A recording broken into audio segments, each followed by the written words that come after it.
market demand. Now, until we have mandatory GMO labels in the United States, look for the non-GMO project verified labels on food items or buy organic and spread the word. Tell your friends, tell your family, educate yourself and others about the problems and solutions. Together, we can make a difference. Let's march against Monsanto for our health, for the health of our children, for our environment, and for the future of food. Thank you. Hi. That was very well put by Mr. Scott Milton. I firmly agree with him. I did not know about the virtual march, which is pretty cool.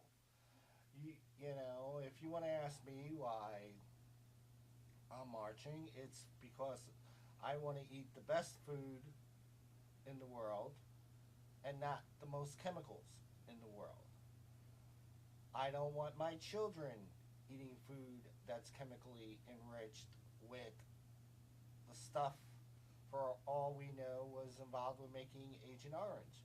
Monsanto, as you may recall from my show last week, also helped make Agent Orange, the stuff that caused deformities in babies, as well as damage to our United States veterans and to some of their offspring, it seems. I happen to know someone who was a nom exposed to Agent Orange, and he can't grow any facial hair. He has no eyebrows. He has no eyelashes. He cannot grow facial hair. Some people might say, guys might say, not being able to grow facial hair is a good thing, but nothing personal. I want to be able to have my nice eyebrows and eyelashes. To lose all of that is not a very good thing. The reason why I'm marching is because I support what the march stands for. I support food that's rich in protein, not rich in chemicals. I support having food that's not made with pesticides or other chemicals that could kill me, kill my loved ones, kill my children, kill grandchildren, great grandchildren.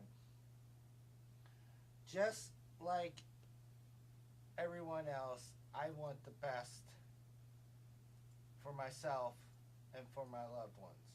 We can't have that with Monsanto. We can't. There's no way. If we allow GMOs to continue, we're not going to need to, when we die, be preserved by a mortician, because we'll have so many preservatives in our bodies. 1,000 years from now, we'll still be looking just like we did the day we died if we keep ingesting these chemicals, this garbage. And for all we know, instead of being healthy for us, it could very well be deadly for us. I have had relatives on my Romanian side that lived well into their 90s and even 100. I had one relative live from Romania 126 years old. Now, I really don't drink, I don't smoke, I don't do illegal drugs. I lived as, I live a life as healthy as the Romanians on my side do. I'm wondering, am I going to make 126? I'll be happy, with the way pollution and everything is in the air. If I make it to 90, my great uncle Louis, and everybody who knows me knows about my great uncle Louis. My great uncle Louis lived to almost 100, but he wasn't subjected to the garbage we are today. The EPA, they're like failing. Our country, the U.S. government is failing. They're failing you. They're failing to protect you. They are giving in to the very wealthy lobbyists from Monsanto. They are allowing you to be bought and sold like trash.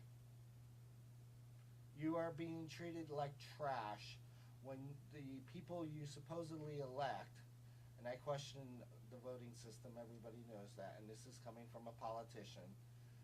That I firmly believe that these people who get elected care more about the special interest groups and the lobbyists who gave them the money to get there instead of the people that voted for them, instead of the people who they are supposed to be taking care of.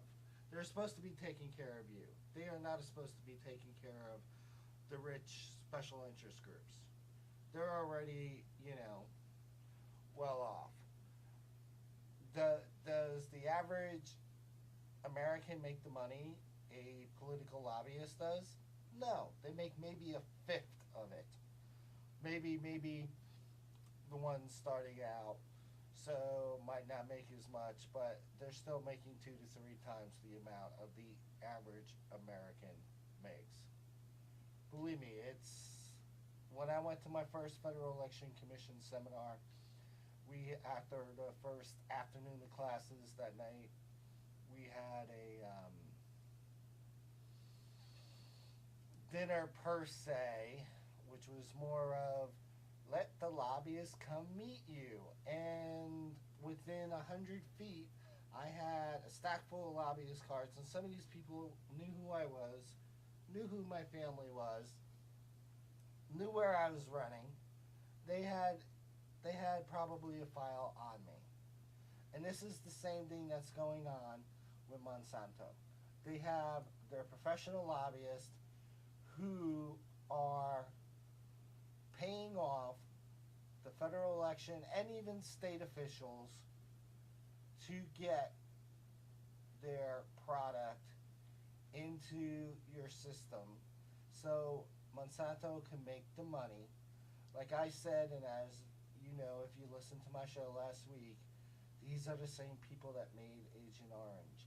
These are the same people that make pesticides. Come on, people, pesticides are supposed to kill. It doesn't say, there's a reason why when you buy fruit from stores like Publix, Acme, A&P, Foodtown, ShopRite, Publix, Sweet Bay, Food Lion, you're supposed to wash it off because it has pesticides probably on it. And truthfully, washing it off probably ain't going to do much. These pesticides are to kill, and you're ingesting something into your system that will just kill you. Slowly, surely.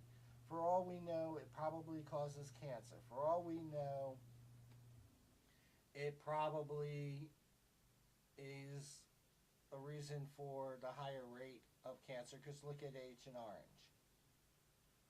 We cannot have this. We cannot have one company have the monopoly on the food industry.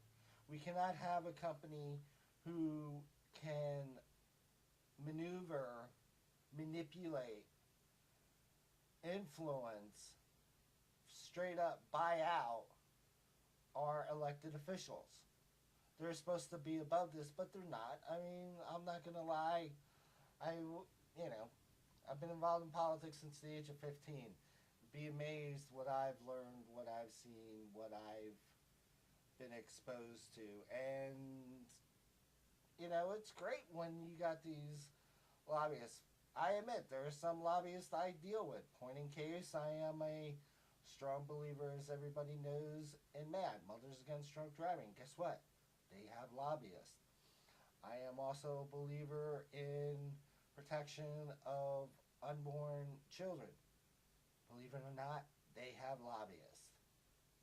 Unfortunately, I don't think they're lobbyists. They're doing as good as they should, especially the MAD one, because the alcohol industry has lobbyists like you would not believe. So, I want to hear from you. Why are you marching? Anybody that's listening to this, and we'll be marching this Saturday. I don't care if it's in Jersey, Tampa, which I'm going to end up doing. I was thinking I might go to Indianapolis for the 500, but lo and behold, my wrist got done today, and Granted, it wasn't as bad as I thought it would be, but well, let's just say I'm not going to be in no mood to sit on no airplane and go running around. So on Saturday, I will do the march in Tampa. I will bring one of my film cameras. I will film it. I will air some of the footage on Monday's show, and I will even use it to make a documentary against Monsanto. I will call it the March Against Monsanto. The March Against Death is what I will. March Against Monsanto. The March Against Death. I want the world to know what these people are about. I will make a movie documentary about this. I will expose these murderers for what they are, for putting contaminants in our food that affects us, our children, grandchildren, loved ones, grandparents, parents, aunts, uncles, great aunts and uncles, everyone. I wonder if the president actually eats GMO food or non GMO food.